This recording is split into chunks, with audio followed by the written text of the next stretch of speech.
Le principe de la réforme consiste à réduire le champ d'application de l'impôt de manière à ne taxer que l'immobilier et à ne plus taxer en fait les investissements mobiliers. Donc si on essaie de définir un petit peu le périmètre et le champ d'application, on a quelques certitudes et quelques incertitudes. Alors les certitudes, c'est clair que l'investissement dans une entreprise, clairement, sera exonéré. Autre certitude, l'investissement en direct dans l'investissement immobilier sera, lui, taxable. En revanche, il y a à côté de ça des zones d'incertitude. Qu'en est-il des SCPI ?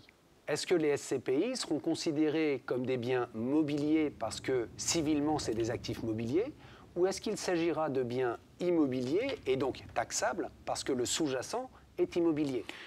Autre point, lorsque je détiens une société civile familiale qui est propriétaire d'un bien immobilier, mais qu'au sein de cette société, je détiens également des liquidités placées dans un contrat de capitalisation, un portefeuille de valeurs mobilières. Est-ce que les parts de ma société sont taxables comme des biens immobiliers ou est-ce qu'au contraire, ce sera exonéré comme des biens mobiliers? Là encore, une incertitude. Est-ce que je regarderai par transparence dans la société? C'est également une possibilité. Donc on le voit, il reste encore quelques points à préciser. Alors du point de vue pratique, que faut-il faire aujourd'hui?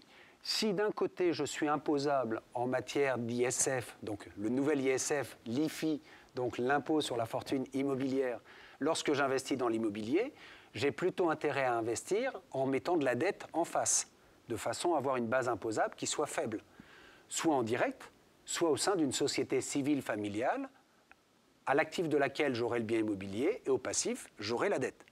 Et parallèlement, les liquidités que je n'ai pas utilisées restent dans mon patrimoine, et puisqu'il n'y a plus de taxation sur ce patrimoine mobilier, ça me permet de cette façon-là d'avoir pu développer mon investissement immobilier sans alourdir mon imposition au regard de l'impôt sur la fortune.